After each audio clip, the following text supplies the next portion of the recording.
philosophies. The first of those philosophies is called Islamism. What is Islamism? Islamism is a political ideology, not a religious ideology. It is the same, it's an Islamic version of the same religious nationalism that we see all over the world. Islamists want to create a society founded upon Islamic moral values, whatever that means. There's all kinds of different Islamist groups. I mean, in some ways, to be perfectly frank, if one word, Islamism, can simultaneously define the Taliban in Afghanistan, the most bloodthirsty, draconian, and ruthless regime in modern history, and the Justice and Development Party in Turkey, the most democratic political party that country has ever seen, that's a useless word. But we still use it. We use it because ultimately it refers to a form of religious nationalism. And that's the key here, nationalism. Islamism is a nationalist ideology. And this notion of religious nationalism, just so we're all on the same page here, is by no means an Islamic phenomenon.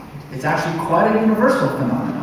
We have our own religious nationalists here in the United States, Christian nationalists. Scholars sometimes refer to them as dominionists. I prefer the term Christianist.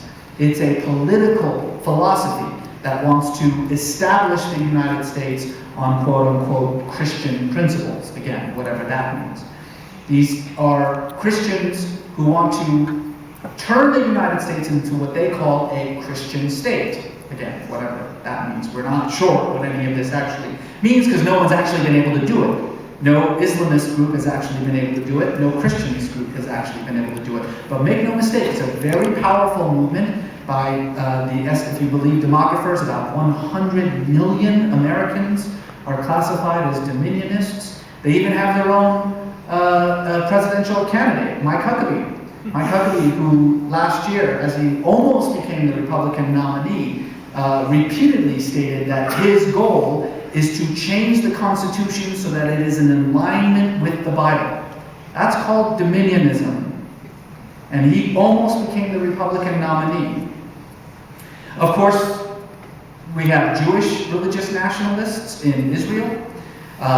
These are Jews whose obligation is not to the secular state of Israel, but as they themselves say, to the biblical land of Israel.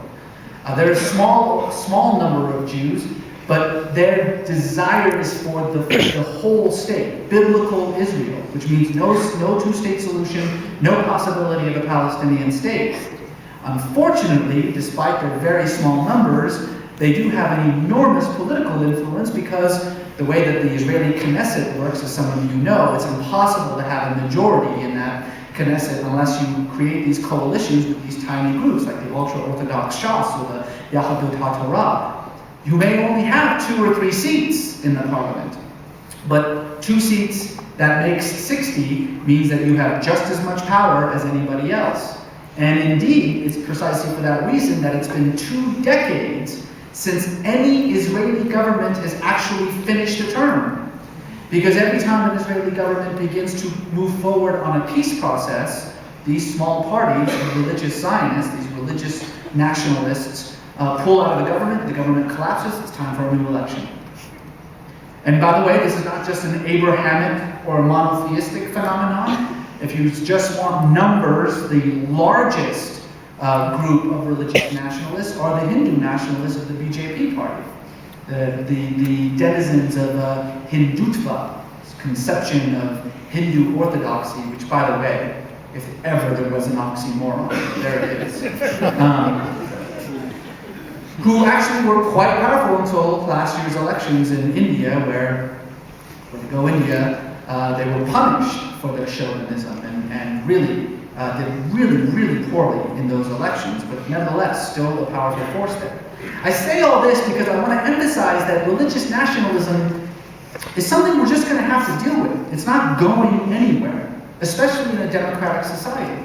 If you live in a society in which the norms and values and opinions of the majority reign, if the majority are Christian, as 71% of Americans are, or Muslim, as 96% of Iraqis are, or, guess what? Then that's going to be the prevailing, the dominant moral and cultural ideals that define the state. I'm not really worried about Islamist groups, to be honest with you. Yes, some of them are problematic. Some of them are. The Taliban is a problematic group. Hamas is in many ways a problematic group. But at least we know that in every single case in which these Islamist organizations were given an opportunity to take part in the political process, without exception, they not only proved themselves to be fairly competent at governing, but they were forced to moderate their behavior in order to be elected, in order to actually govern. I mean, Hezbollah, this organization that's on the US terror watch list, has become such a successful political movement in Lebanon, it's now the government of Lebanon. So it's not impossible to imagine that Islamist groups could evolve, given time, given space, given rules, could evolve into, responsible governors. But even when they can't, at the very least, Islamists want something. They want something concrete and measurable. They want a state. That means that even when they can't have it, because we're not going to give Afghanistan to the Taliban, at the very least, the fact that they want something allows for some measure of negotiation, some measure of communication, maybe some measure of dialogue. And indeed, this is precisely the Obama strategy in Afghanistan. Let's find out who amongst the Taliban, who in exchange for some money, obviously, and the promise of semi-autonomy, would be willing to lay down their weapons. We're in the process of this. If you believe General McChrystal, who's in charge of the coalition army in Afghanistan, it's been going fairly well so far. But the important thing to understand about Islamism